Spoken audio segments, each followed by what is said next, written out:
Hello children, I hope you all are good. Today we are going to discuss the other topic of history, that is different ways of life. And in this chapter beta we are going to study about the civilization in the northwest and the people's living condition, their occupation, how they were surviving at that time, what type of the social conditions were there at that time. So these all things we are going to discuss in this chapter. So let's start the chapter with the topic civilization in the northwest. See beta, life in the Indian subcontinent was entering into a phase when the book became an important source of history. ये वो एक ऐसा time period था जब जो book थी ना हमारे लिए वो सोर्स ऑफ इंफॉर्मेशन बन चुकी थी. And this period we known as the वैदिक एज. जब हमारे पास इंफॉर्मेशन जो हिस्ट्री की बुक्स फॉर्म में आने लगी ना बेटा, तो इस पीरियड को हमने वैदिक एज का नाम दी. So Vedic age was the period बेटा when the Aryans are said to have come to India may be in around 1500 BC.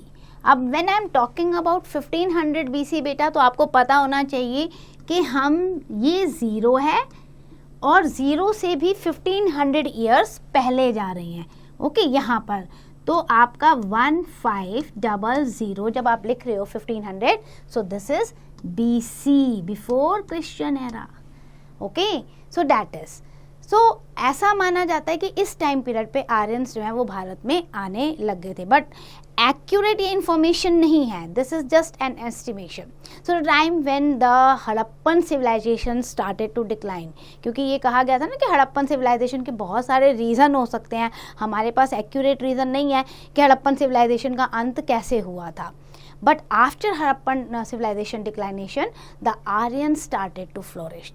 और ये कहा गया कि जो आर्यंस जब इंडिया में आए उसके बाद वो वर्ल्ड के अदर पार्ट में भी फैल गए और फ्लोरिश्ड हुए. सो ये कह सकते हैं कि this is possibility that the Harappan rose to be the Aryans, कि हड़प्पन के बाद जो है आर्यंस को रास्ता मिल गया. Now what do we mean by the Aryans? The word Arya, it has been given in your book. Arya का मीन्स होता है बेटा noble, means the honorable or respected one, that is Aryans. So maybe this class was a very high class of at that time. The Aryans living in the Indian subcontinent came to be known as Indo-Aryans. जो Aryans Indian में settle हो गए उन्हें हम Indo Aryans कहते हैं. अब जो ये आर्यंस से with the passage of time they started to spread into the north India, then after that to the central part of the world. अलग अलग जगह पे ये स्प्रेड हो गए. अच्छा, इनके स्प्रेड होने के रीजंस भी अलग अलग थे. क्यों ये एक जगह से दूसरी जगह वेंडर हो रहे थे? To find out the fertile land. क्योंकि देखो उस समय सर्वाइव करने के लिए एग्रीकल्चर बहुत ज़्यादा ज़रूरी था. So they were in searching the fertile lands, green pastures for their cattle.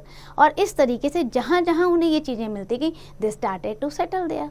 And in the beginning they settled into the Indus Valley, and then they spread to the other parts of the India, maybe the river Ganga Valley, Yamuna Valley, etc. तो इस तरीके से Aryans India में फैलते गए. Now look at the know it beta. The Aryans are believed to have spread across the world. अब world के वो किस किस पार्ट में पहुंचे हैं? That is your Central Asia and Europe. That can be the one marker question. So you have to know कि Aryans from India and in India to northwest part में पूरा flourish होने के बाद they spread to the other parts of the world, that is Central Asia and Europe. Now the Vedas are the chief source of information about this period. क्योंकि अगर हम बात कर रहे हैं आर्यंस की और आपको बता रहे हैं कि वो ऐसे ऐसे फैले स्प्रेड हो गए, तो कहाँ से आया हमारे पास इंफॉर्मेशन? सो मेन इंफॉर्मेशन हमें मिली वेदास से. और we are having 4 important Vedas. अगर आपको पता है हमारे 4 वेदास हैं, that is Rigveda, Samaveda, Atharvaveda and Yajurveda. So this period is called the Vedic age because Vedas are available at that time. So this period lasted for about 1000 years. वैदिक एज जो है 1000 years तक चला था बेटा. और वैदिक ईयर को we can divide it into the some important phases like early Vedic age आपको given है, then after that later Vedic age. Now the early Vedic age lasted from around 1500 BC to 1000 BC. Now look at your date 1500 BC है तो 1000 के लिए हम ऐसे आगे आएंगे, पीछे नहीं जाएंगे, we move ahead. So 1500 BC to 1000 BC तक का time period that is early Vedic age, and the later वैदिक age time period is around 100 BC to the 600 BC.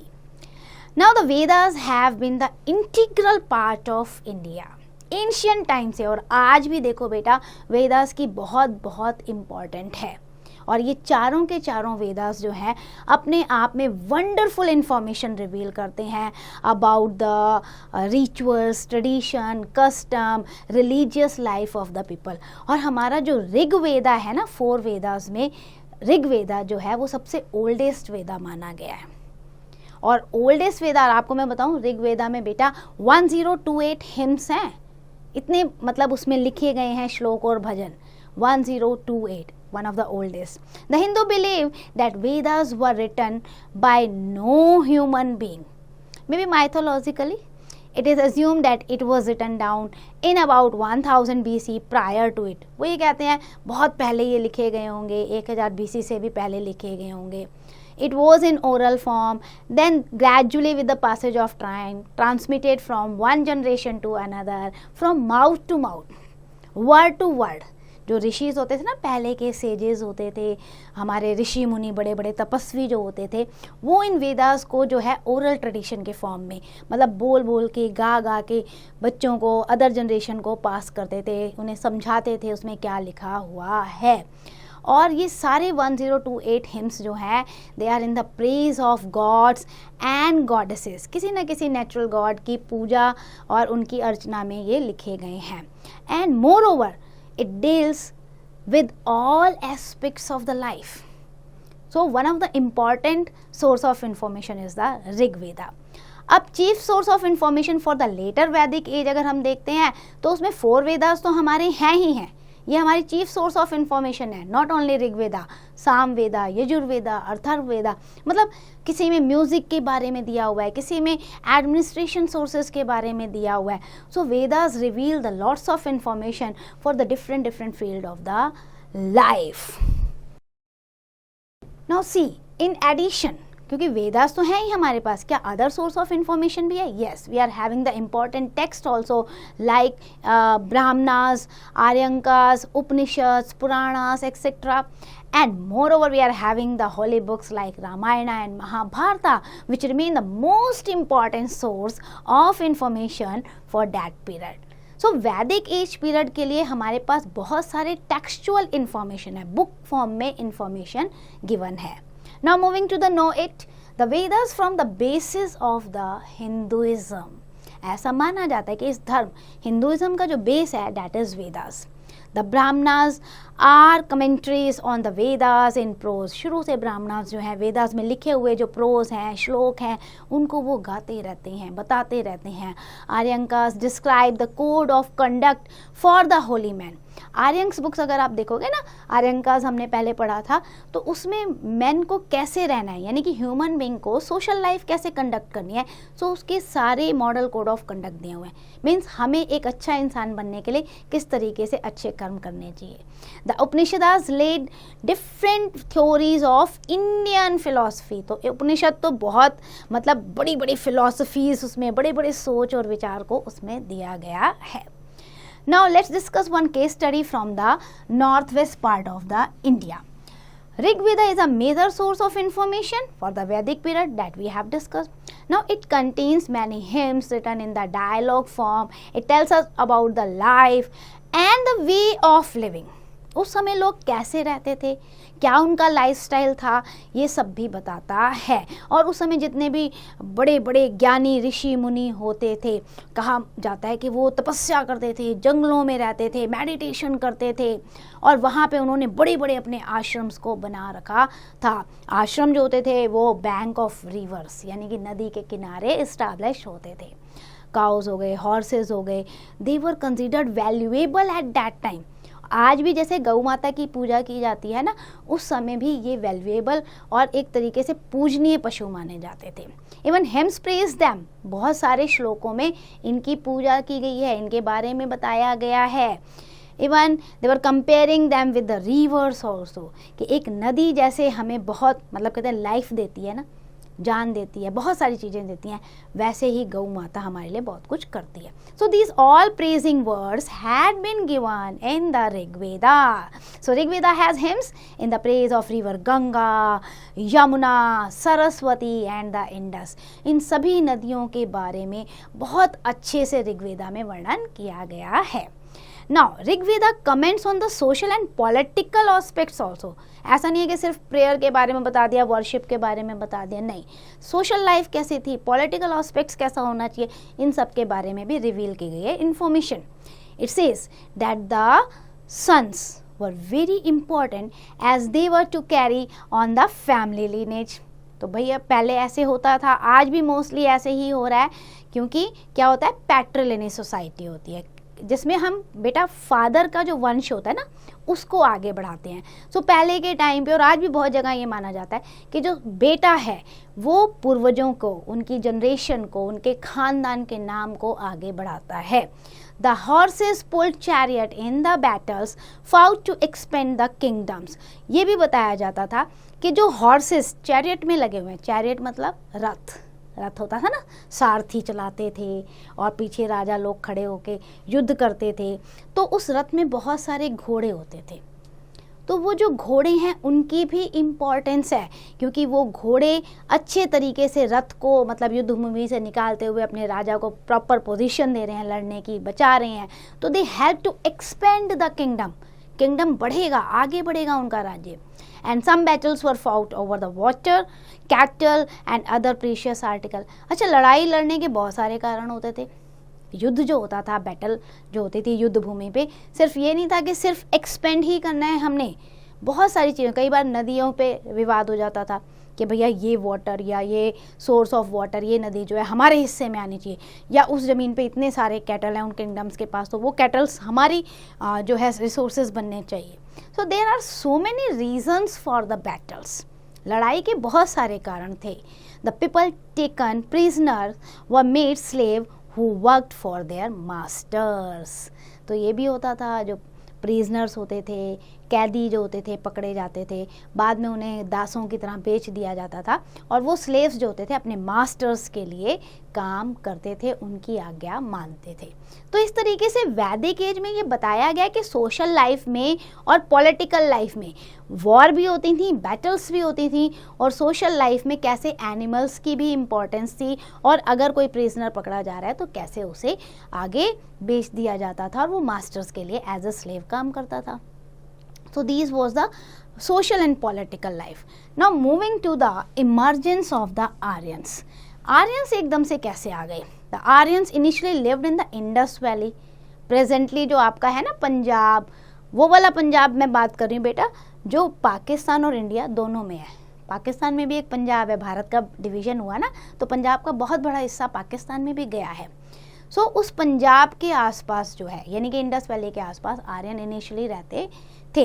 Then आपका आ गया सिंध आ गया, जो कि पाकिस्तान में है, एंड नॉर्थ वेस्ट फ्रंटियर, जिसको हम NWFP कहते हैं, नॉर्थ वेस्ट फ्रंटियर आपका है ये. As there are 7 important rivers in this region, so this land is also known as Sapt Sindhu. आप देखो बेटा इसमें, if you can see this whole area, तो you will find there are the 7 rivers, Indus, Chenab, Jhelum, Ravi, Burns, Satluj, Indus. बहुत सारी, मतलब ये देखो आप, ये पूरा का पूरा आप देखोगे तो इसलिए क्योंकि 7 rivers का वाटर का मिक्सचर हो रहा है, so that's why it is also known as Sapt Sindhu. From there the Aryans started to extend their territory towards the east. अब यहाँ से इन्होंने एंट्री ली, पहले यहाँ रह रहे हैं आर्यंस, ये आपका जो पोर्शन है ना इंडस रिवर का, यहाँ पे ये पाकिस्तान वाला पंजाब वाला हिस्सा. फिर धीरे धीरे धीरे धीरे ये ईस्ट की तरफ बढ़ रहे हैं इंडिया के, तो नॉर्थ ईस्ट की तरफ ये जा रहे हैं. नाउ अब जब नॉर्थ ईस्ट की तरफ जाएंगे तो वहाँ पे भी तो कुछ लोग रह रहे होंगे पहले से, तो कॉन्फ्लिक्ट तो होगा. So they were having a conflict with the native people, those who were known as Dravidian. Native people means जो ऑलरेडी पहले वहाँ से रह रहे थे, तो द्रविडियंस के साथ इनका कॉन्फ्लिक्ट हो गया, and then they defeated the Dravidians and this part also captured by the Aryans. Now Those who stayed back were taken as a slave called the Dasyus and Dasas. जो पकड़े गए अपने साथ उन्हें वो ले गए और उन्होंने दास बना लिया. उस समय उन्हें कहा जाता था Dasyus also. During the later Vedic age, the Aryans further expanded their area of influence and occupied the whole North India. धीरे धीरे कैप्चर करते करते ना ये पूरा नॉर्थ इंडिया जो है वो इनके अंडर आ गया था. इस तरीके से ये ऑक्यूपाइड कर रहे थे. अगर आज का आप देखोगे ना कि नॉर्थ इंडिया या ईस्ट में या वेस्ट में कितना पार्ट इनके पास गया. सो प्रेजेंट डे का आप पंजाब ले लो, देन पंजाब कौन सा, इंडिया वाला. पाकिस्तान वाला तो था ही, वहाँ पे रह ही रहे थे. इंडिया वाला पंजाब ले लो, then after that Haryana, Uttar Pradesh, Bihar, Odisha, Bengal and Bengal के साथ साथ जितनी भी एडजॉइनिंग एरियाज थी, पूरा इंटायर रीजन जो है वो आर्यंस ने कंट्रोल कर लिया था. That's why this region is also known as Aryavarta. ठीक है, जो आज आपका बांग्लादेश दिखता है ना मैप में, उस समय नहीं था बेटा बांग्लादेश. सो इसलिए वो कह रहे हैं एडजॉइनिंग एरिया, आसाम के आसपास, यानी कि वो एरिया भी. So total completely north east ये एरिया उस समय आर्यंस के अंडर आ चुके थे and known as Aryavarta. Now let's discuss the social life of that time. In the early Vedic age, the Aryans led a nomadic life. Beginning में तो वही था, वेंडरर थे वो, एक जगह से दूसरी जगह घूमते थे. They were in the process of expanding their territories. बढ़ाना है, यहाँ तक है कंट्रोल, और आगे बढ़ो और आगे बढ़ो, फर्टाइल लैंड्स को कैप्चर करना है. सो लेटर वैदिक एज तक वो धीरे धीरे क्या हुआ कि जब बहुत बड़ा एरिया उनके कंट्रोल में आ गया, they started to lead a settled life. कि भैया अब बहुत बड़ी टेरिटरी हमारे कंट्रोल में है, now we can live a settled life. So with this large towns emerged. अब सेटल्ड लाइफ है तो अब सारी फैसिलिटीज़ देनी है. अब सारी फैसिलिटीज़ देंगे तो क्या होगा, बिग बिग टाउन्स दे इमर्ज लाइक काशी, विदेहा, कौशाम्बी, अयोध्या, हस्तिनापुर, इंद्रप्रस्थ. ये सारे शहर उस समय के बसाए गए हैं बेटा. This shows that now many people were no more dependent on the farming and herding. अगर इस तरीके से स्टेप बाय स्टेप आपके शहर बसाए जा रहे हैं, it means eight that time the people were completely not dependent on agriculture. They were engaged in the different activities. Maybe they were doing the different occupation, trade activities. They were blacksmith or they were goldsmith or they were merchant etc. यानी कि सिर्फ agriculture या farming नहीं होती थी वहाँ पे, और भी एक्टिविटीज़ होती थी. नाउ फैमिली जो होती थी, that is the smallest unit. तो ये आपको हमेशा याद रखना है. Who is the smallest unit? That is the family. And it was patriarchal system. पहले भी मैंने आपको बताया, फादर जो होते थे वो हेड होते थे. तो पैट्रिकल सिस्टम ये कहा जाता था, जिसमें ओल्डेस्ट मेल मेंबर जो होता था वही घर का मुखिया होता था. एट दैट टाइम दैट मुखिया वाज नोन एज गृहपति. गृहपति, गृह मतलब घर होता है, और गृह का जो हेड है उसे गृहपति कहेंगे. सो whatever Grihapati said, that was the final decision at that time. Means the final authority and complete power was in hand of the head of the family, which was known as Grihapati. He lived with his sons, their wives, grandsons and their wives and so on. मतलब एक joint, complete joint family.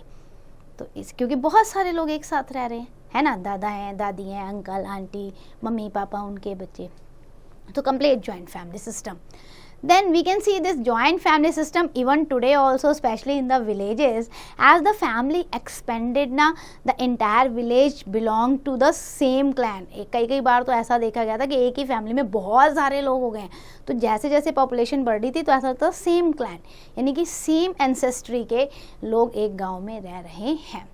The houses in the towns were made using baked bricks. जो उस समय बनाए जाते थे, कच्चे घर नहीं थे, बेक्ड ब्रिक्स यानी ईंट, उसको यूज़ करके, मड को, लाइम को यूज़ करके घर बनाए जाते थे. एंड डोर्स जो होते थे बेटा वो वुडन डोर्स होते थे. इवन विंडोज़ वो भी बनाई जाती थी so that the ventilation can pass out. On the other hand the houses in the villages continued to be made from mud, lime and as well as the bamboo. यानी हम ये कह सकते हैं कि ऐसा नहीं है कि आप कहो कि बहुत बिल्कुल पिछड़ा हुआ ज़माना था, नहीं, उन्होंने अपने घरों को बेक्ड ब्रिक्स से बनाना शुरू कर दिया था। Now moving to the other social aspects of that time. उस समय सोसाइटी में बेटा वर्ण सिस्टम जो है वो प्रिवेलिंग था। वर्ण system means the people of the society were divided into the 4 classes or the 4 varnas, 4 different level in the hierarchy. So अगर आप हायरार्की में देखोगे तो टॉप पोजीशन जो आती थी, ये एक पिरामिड की तरह आप पोजीशन बना सकते हो, that was of the brahmanas. Brahman were at the top. They were also known as priests. They performed the yajnas and taught people also. Kshatriyas second उसमें आते थे ladder पे, सेकेंड स्टेटस उनका होता था, defended the people and territory, fought battles and expand their territories. Vaishyas they conduct the trade, they were the merchant, herder, cattles को herd करते थे और क्रॉप्स को ग्रो करते थे, मतलब different class of the traders. And the Shudra was at the lowest rank in the pyramid and they serve the other classes. इनका काम होता था बाकी 3 क्लासेस को सर्व करना. So this 4 Varna system was prevailing in the Vedic society. The Varna system was an open system. ऐसा नहीं था strict, open system था. That is, a person born of Brahman parents could become a Kshatriya. कोई strictness नहीं थी उस समय के ब्राह्मण का बेटा ही ब्राह्मण रहेगा, क्षत्रिय का बेटा क्षत्रिय ही बनेगा, नहीं. ओपन सिस्टम होता था. With your performance, with your talent, skill, with your hard work, the person can, Brahmin can become the Kshatriya और द रूलर, और द वैश्य और Shudra can also, if they are going to be a learned person, by whatever the profession they were. So it means it was the open system. This is the reason that many Shudras people rose to be great rishis also. बहुत सारे शूद्र लोग जो हैं उन्होंने पढ़ाई लिखाई करके लर्नेड पर्सन बने और बड़े बड़े ऋषि भी बने हुए हैं. However this system degraded into the rigid birth based caste system with the time. Starting में वैदिक एज में it was very good, open था वर्ण सिस्टम सबके लिए, जैसे काम करोगे वैसे उस क्लास में आओगे. लेकिन जैसे जैसे टाइम पास होता गया ना बेटा, तो ये बाय बर्थ हो गया, रिजिड हो गया. कुछ लोगों ने इसे बिल्कुल सख्त कर दिया कि नहीं, ब्राह्मण ब्राह्मण ही रहेंगे, वैश्य वैश्य ही, क्षत्रिय क्षत्रिय और शूद्र शूद्री, दे कैन नॉट इंटरचेंज. तो ये with the passage of time थोड़ा सा इसमें जो है मिस्टेक हुई, इस कास्ट सिस्टम में रिजिड सिस्टम मतलब बना दिया गया था. Now moving to the ashram system. ना what was the ashram system? वर्ण सिस्टम के बाद आश्रम भी दिया गया था. ऐसा माना जाता था man lived 100 years. His life was divided into 4 major ashrams, कि भाई बहुत लंबी लाइफ होती थी पहले लोगों की, तो 4 आश्रम्स में उसकी लाइफ को डिवाइड किया गया था. कि फर्स्ट 25 ईयर जो होते हैं ना बच्चे के, उसे हम कहेंगे ब्रह्मचार्य आश्रम, in which the child studied in the Gurukul from about 10 years of the age. मतलब शुरू के 25 साल आप देखो, 10 साल आप मम्मी पापा के साथ हो और 10 साल के बाद आपको 25 साल तक गुरुकुल में जाना है, अच्छे से हर चीज़ की ट्रेनिंग लेनी है, एजुकेशन लेनी है, तो that is known as the Brahmacharya ashram. फिर आफ्टर 25 ईयर के बाद नेक्स्ट 25 ईयर यानी कि 26 to 50 year, okay, that is called the grihastha आश्रम. कि अगले 25 साल के लिए जो पर्सन है उसे अपनी मतलब शादी करनी है, अपनी फैमिली को रेस करना है, फैमिली के लिए कमाना है, लिविंग करनी है, उसको लुक आफ्टर करना है, अपनी फैमिली की देखभाल करनी है अच्छे से. मतलब एक गृहस्थ आश्रम, पूरा जो सांसारिक आश्रम होता है कि अपने बीवी बच्चों का, अपनी फैमिली का, मम्मी पापा का, सबका ख्याल रखना है, अच्छे से जॉब करनी है. So that was the grihastha ashram. Then third stage next 25 year जो होते थे उसे कहा गया वानप्रस्थ आश्रम, in which person gave up the family life, studied religious textbooks and did community services. कि अब ये जो टाइम पीरियड है आपका 50 ईयर के बाद का नेक्स्ट 25 ईयर, इसमें आप जो है फैमिली लाइफ को गिव अप कर दो बिल्कुल, और अब आप समाज सेवा में लग जाओ, अच्छी अच्छी धार्मिक किताबें पढ़ो, धर्म की सेवा करो. और नेक्स्ट फाइनल जो 25 ईयर होते थे उसे कहा जाता था संन्यास आश्रम. अब आपको पूरा वर्ड रिनाउंस कर देना है, छोड़ देना है. Spend your whole time in the meditation like the जो ऋषि मुनि करते थे, लाइक अ रिक्लूस. तो कहने का मतलब है 4 आश्रम थे जिसमें आप हर तरीके की लाइफ को जी सकते थे, देख सकते थे और एक्सपीरियंस कर सकते थे. तो these were the ashram system. Now moving to the another part, क्या उस समय कोई सोर्स ऑफ एंटरटेनमेंट होता था? Yes, there were many games and recreation available at that time. Aryans practice both indoor and outdoor games. दोनों activity चलती थी, indoor भी और आउटडोर भी. अब उससे पता चलता है कि their fine cultural bent of mind, कि भैया अगर इंडोर गेम भी खेल रहे हैं और आउटडोर गेम भी, सो देवर curious, or they were you can say having the wonderful information about the culture, about the importance of games, about the health status, etc. So their favorite outdoor games including that was chariot racing. रथों की पूरी race लगवा देते थे वो अच्छे से. Hunting, wrestling, these were the मतलब फेवरेट गेम्स, और इनके कॉम्पिटिशन्स भी जो है हेल्ड किए जाते थे. Even different types of weapons जो होते थे, लाइक सोर्ड है, लेंसेज है, एरोबोज है, ये सारे भी उसमें यूज़ होते थे. इंडोर एक्टिविटीज़ अगर हम देखते हैं तो बेटा डांस, म्यूज़िक, और आपका ये देख रहे हो इस तरीके का, इट लुक लाइक अ शतरंज ना टाइप का, तो चौसर, इस तरीके का जो है गेम भी खेला जाता था. आप डाइस देख रहे हो, इसमें डाइस लगी हुई हैं, तो ये सारा गेम है. Then apart from that, the many scholars says debates were also held in the indoor activities to test the knowledge of the people. So these were the main sources of recreation at that time. Now moving to the No. 8, in the Vedic age, women were accorded a very high position and considered equal to men. वैदिक age में एक बात अच्छी थी कि औरतों का बहुत ज़्यादा सम्मान किया जाता था, इक्वालिटी दी जाती थी उन्हें. और दूसरा, chess is said to have evolve from the chaupar. ऐसा माना जाता है ये जो हम खेल रहे हैं ना, ये इसी से आगे जाके चेस का जो है इन्वेंशन हुआ था, शतरंज का. नाउ ड्रेस की बात कर लेते हैं. Aryan dress comprised an undergarment called the dhoti, और उस समय उसे निवी भी कहा जाता था, और जो अपर गारमेंट्स होते थे उसे वसा कहा जाता था, and a clock called the आदि वसा. जो ऊपर पहनते थे ना इस तरीके से शॉल टाइप का, उसे आदि वसा कहा जाता था. So they covered their head also. Man with the turbans, जो कि जेंट्स होते थे ना ऊपर पगड़ी टाइप का पहनते थे, उसे टर्बन कहा जाता था. और women with a long cloth, gold and silver ornaments were in the fashion with both and men and women loved the ornaments and as well as flowers. ठीक है, बेसिकली जो विमेन होती थी वो अपने हेयर पे फ्लावर को पूरे अच्छे से डेकोरेट करती थी, जैसे हम क्या कहते हैं गजरा बना के पहनना. तो बहुत शौक था इन्हें ऑर्नामेंट्स का, ज्वेलरी का, सजने धजने का. Now moving to the food, the Aryans were chiefly vegetarian people. ये इन्फॉर्मेशन मिली है कि मोस्टली जो उसमें थे वो वेजिटेरियन थे.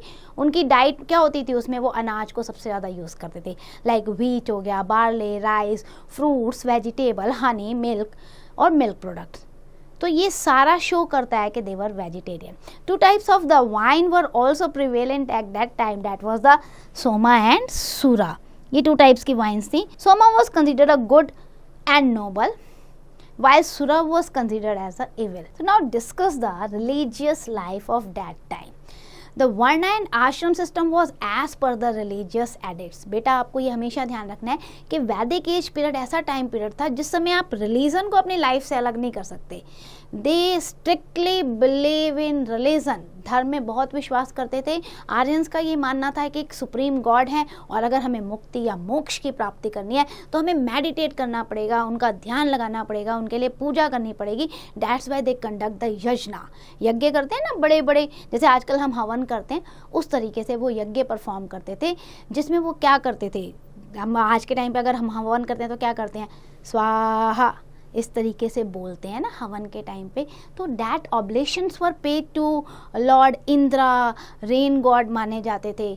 भगवान इंद्र जो हैं अग्नि, फायर गॉड माने जाते थे. Soma, moon god and other deities, इन सबको जो है वो अपना यज्ञ में आहुति देते थे. जब हम बोलते हैं ना स्वाहा, तो व्हाट डज इट मीन स्वाहा. स्वाहा बेटा आपके अग्नि देव की वाइफ है, तो ये कहा जाता है कि आप इस सारी आहुति को लेकर जाएं और हमें जो है आशीर्वाद दें।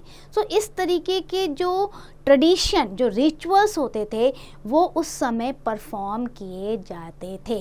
Apart from that Surya, Shiva, Vishnu, Brahma, they were also worshipped in the Vedic period.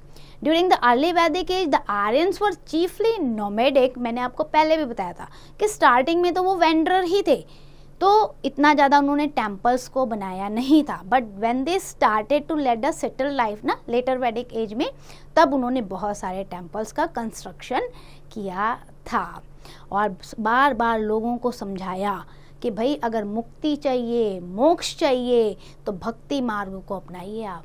Devotion, भक्ति क्या होती है? The path of devotion. जब आप जिसको भी मानते हो, जिस ईष्ट को मानते हो, उसकी भक्ति में आप लीन हो जाओ, उसका नाम जपने लग जाओ और कर्म करते रहो। दैट इज़ योर मोक्ष और मुक्ति मार्ग। तो ये सब सिखाया था आर्यंस ने और इस सब की प्रैक्टिस वो उस समय करते थे। Now moving to the economic and educational life. ये दो चीज़ों को हम डिस्कस करते हैं। एजुकेशन की बात अगर हम करें, the Aryan received education during the first 25 years of old. ये मैंने आपको बताया कि जो उनका ब्रह्मचार्य आश्रम होता था, लाइफ के पहले 25 साल, उसमें वो एजुकेशन को गेन करते थे। When they become a young child, they were admitted to a gurukul or the ashram where he lived with the rishis, जिन्हें टीचर्स कहा जाता है, and studied under his guidance. आज भी हम स्कूल जाते हैं ना, 3 इयर्स की एज में हम चले जाते हैं pre nursery, nursery KG। Eight that time around 8 to 10 years ना, तो एडमिशन कराया जाता था गुरुकुल में। फिर वो वहीं रहते थे और गुरु के ही गाइडेंस में पूरी शिक्षा को गेन करते थे। The ashrams were built in the deep forest away from the towns. कोई शोर शराबा नहीं, बिल्कुल शांति। The rishi taught him reading, writing, arithmetic, science, politics, agriculture, animal husbandry. ये सारी चीज़ें पढ़ाई जाती थी, ये सारे subject. And in addition religious text were also taught to be learn by the rote. पूरा अच्छे से सारे श्लोक, सारे भजन अच्छे से रोट लर्निंग पूरा उन्हें याद होने चाहिए। And no fee was charged for the education at that time. But the people had to help in the ashram work, like gathering the firewood हो गया आपका, या looking after the cows हो गया, graze कराना है, cleaning है, farming है, cooking है, ये करना है। मतलब ऐसा नहीं है कि जैसे आजकल फीस भरते हैं ना हम स्कूल की, वैसा नहीं होता था। गुरुकुल में फीस नहीं लगती थी, लेकिन हाँ, गुरुकुल में अगर आपको पढ़ना है तो गुरुकुल के सारे काम आपको करने होंगे। और at the end of education आपको गुरु दक्षिणा देनी होती थी अपनी एबिलिटी के अकॉर्डिंग, कि आपकी सारी एजुकेशन पूरी हो गई, अब आप गुरुकुल छोड़ के जा रहे हो वापस अपने घर, तो जो आपकी एबिलिटी है उसके अकॉर्डिंग आप गुरु दक्षिणा उन्हें दे के जाओगे। So Gurukul were given grants by the rulers and rich people.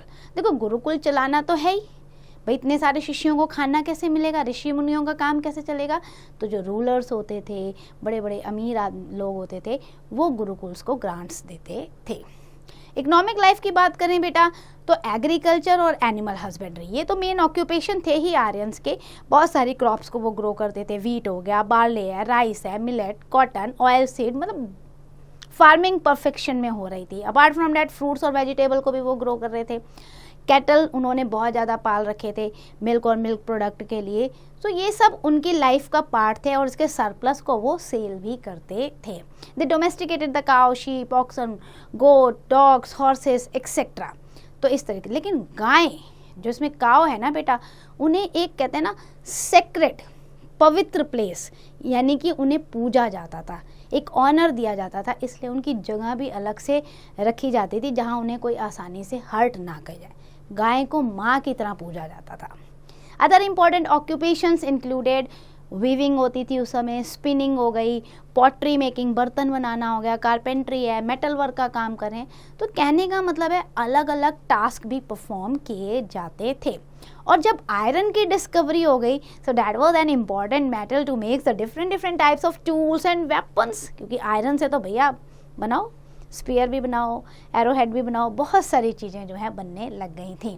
So occupation of an iron smith gained importance at that time.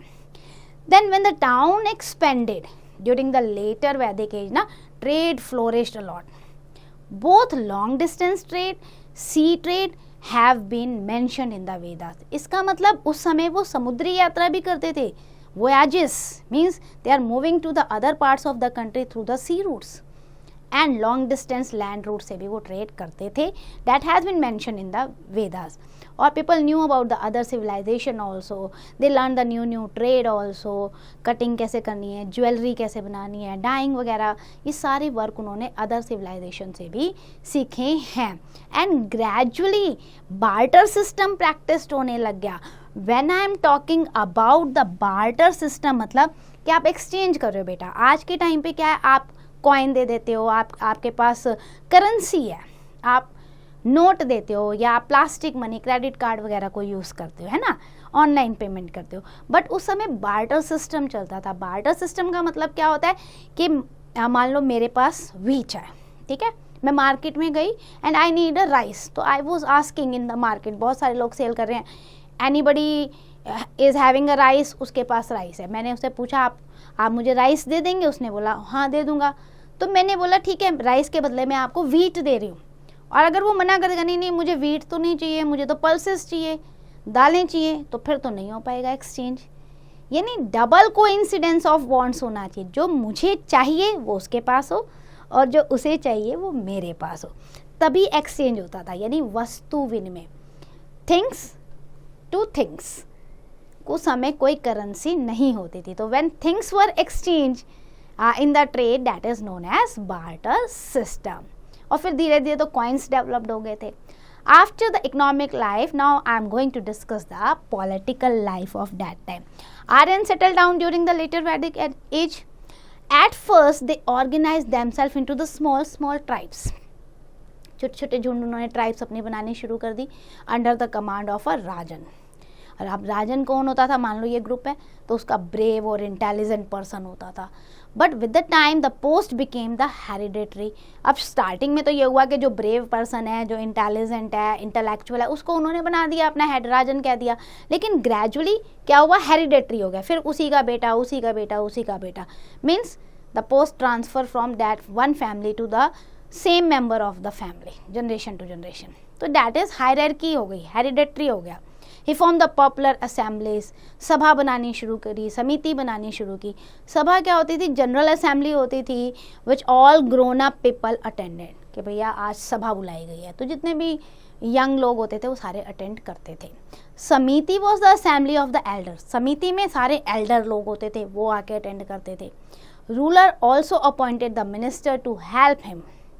अब टू इम्पॉर्टेंट मिनिस्टर जो रखे गए थे उस समय, एक तो पुरोहित होता था, that is the spiritual head और एडवाइज़र, और दूसरा सेनानी होता था, जिसे मिलिट्री कमांडर या आर्मी कमांडर भी कहा जाता था। The ruler receive the bali, means the gift from the people who meet diverse need of the territory. भाई मान लो, भाई रूलर के पास भी तो कुछ सोर्स ऑफ रेवेन्यू होना चाहिए ना, कहाँ से पैसा आएगा राजा के पास भी, राजा भी टैक्स तो लगाता ही था, प्लस जो दूसरी टेरिटरी के आसपास के लोग जो आते थे कि हमारी ये प्रॉब्लम सॉल्व कर दीजिए, ये कर दीजिए, तो उसके बदले में वो कोई ना कोई गिफ्ट या ग्रांट दे के जाते थे। तो इस तरीके से पॉलिटिकल लाइफ होती थी, जहाँ सभा यंग पीपल की, समिति एल्डर पीपल की, पुरोहित स्पिरिचुअल हेड, सेनानी आर्मी कमांडर और बाली गिफ्ट, ये सब चलता था। ग्रेजुअली क्या हुआ, अब ये ट्राइब जो छोटे सी थी धीरे धीरे लार्ज किंगडम्स में बढ़ती गई, बहुत बड़ा एम्पायर खड़ा होना शुरू हो गया। और अब तो राजा पावरफुल होने लग गए और अपने आप को राजन की जगह महाराजा कहलाने लगे, या कई जगह पर उन्हें सम्राट भी कहा जाता था। तो इस तरीके के टाइटल अज्यूम होने लग गए। Now some of the powerful kingdoms of this time were the Kashi, Magadha, Kuru, Panchala, कोसाला, अंगा।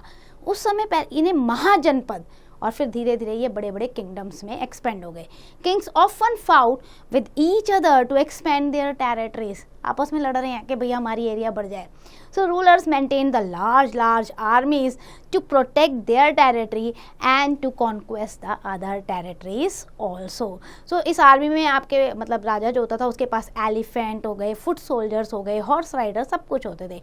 कमांडर्स रोड चैरियट्स, रथ बहुत ज़्यादा होते थे। The important weapons included the lances, spear, swords and javelin etcetera. बहुत सारे जो उस समय वेपन्स थे वो यूज़ किए जाते थे। तो ये तो हो गई उनकी लाइफ, इकोनॉमिक लाइफ और एजुकेशनल लाइफ, पॉलिटिकल लाइफ। अब चलते हैं कंटेम्प्रेरी चालकोलिथिक सेटलमेंट पे।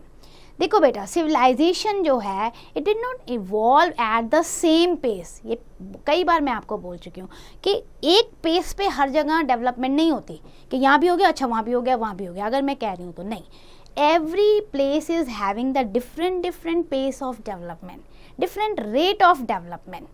और ऐसा ही यहाँ पे भी था।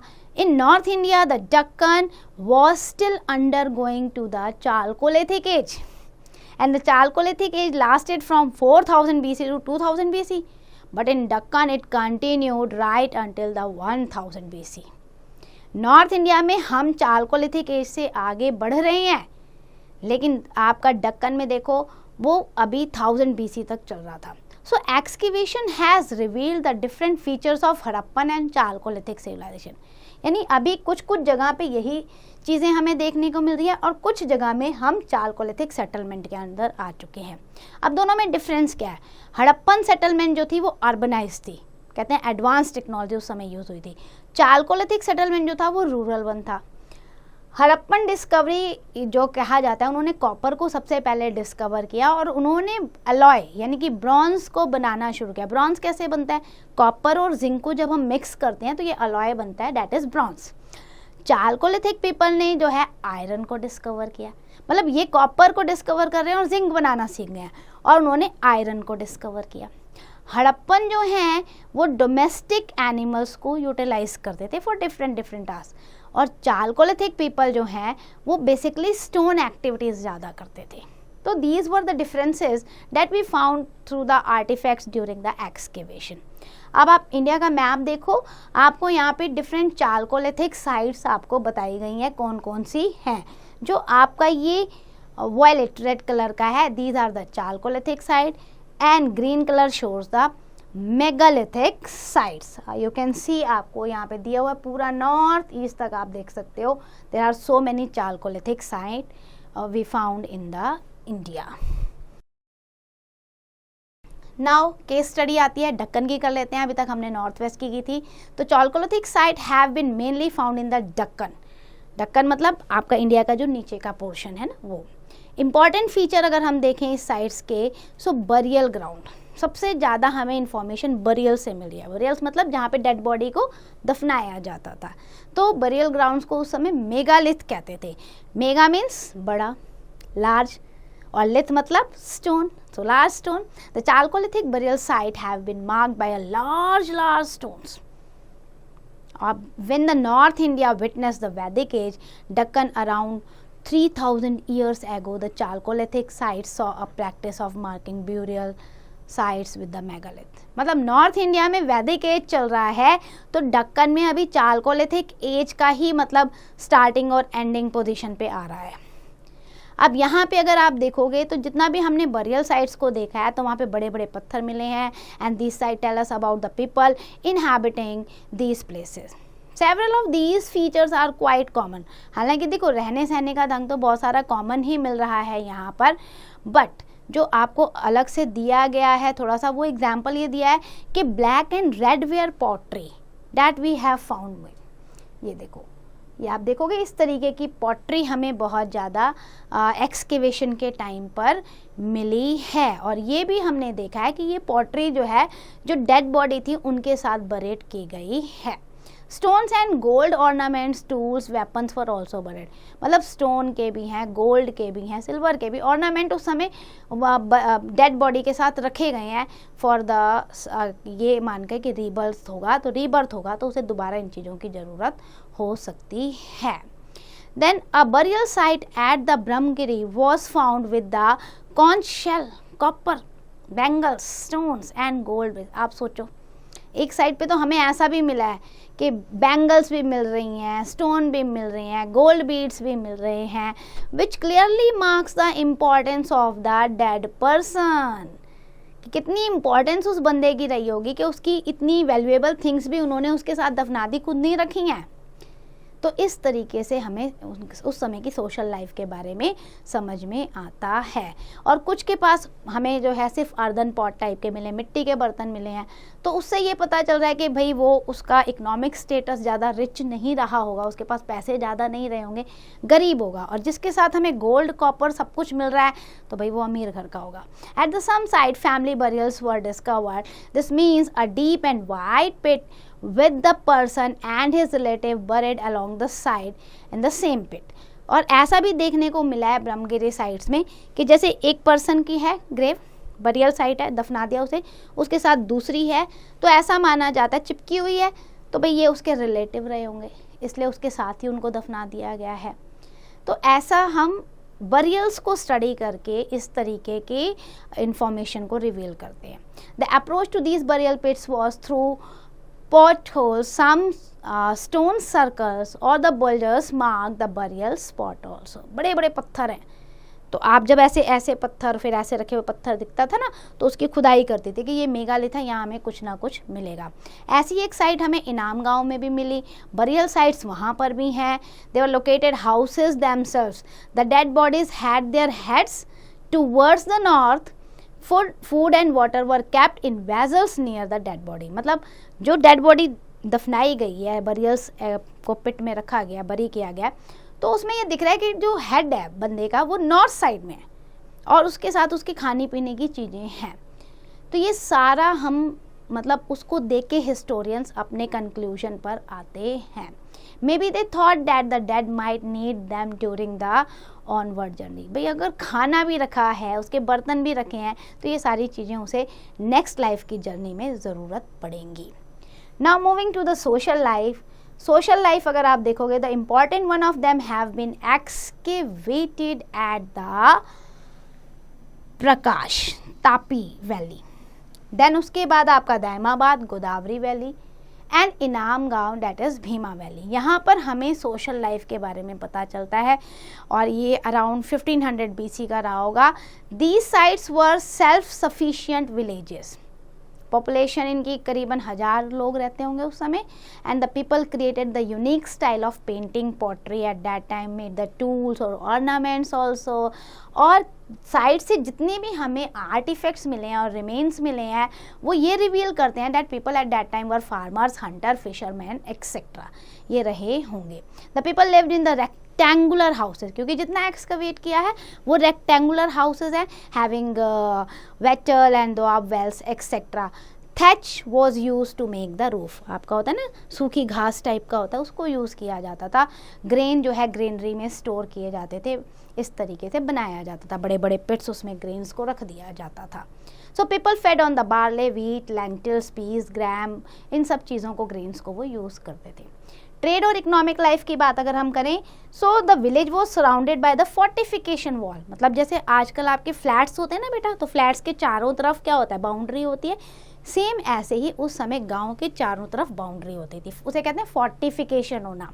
सो there is evidence of the on the river front that a landing platform was once built to land the boats. और जो फील्ड होते थे अराउंड द रिवर गॉड, अगर आप देखोगे, had channels, embankment etcetera. Overall कि उन्हें कैनाल्स बनाना आता था, नदियों के पानी को रोकना आता था कि छोटे छोटे बांध बना दें, फिर उस पानी को चैनल करके, चैनलाइज करके छोटी छोटी नहरें बना के खेतों तक पानी को पहुंचा दिया जाता था। बोट को कैसे लेकर जाना है नदी के अंदर, वो रास्ता उस तरीके से बनाते थे। So many stone tools also we have found which use to cut the meat, plant, animal hides etcetera. Terracotta beads मिले हैं हमें, सेमी प्रीशियस जेम्स मिले हैं, आइवरी मिली है, सीशेल मिले हैं, बुलक कार्ड्स है। ये सारा हमें शो करता है कि they were doing the farming also, they were doing the different types of the occupation also, weaving, dyeing, jewellery, सब कुछ यहाँ पर होता था। रिलीजियस लाइफ की बात करें, so people practice the religious life. बहुत सारे रिचुअल और ट्रेडिशन उस समय फ्लोरिश थे, बहुत सारे भगवानों को भी पूछते थे, स्पेशली मदर गॉडेसेस और बुल की पूजा की जाती थी। They also worship the deity who resembled like अ शिवा पाशुपति। एक मतलब हमें उस तरीके के स्टैचू मिले हैं जो ऑलमोस्ट दिखते हैं शिवा पाशुपति की फॉर्म में। They seem to have believed in life after death.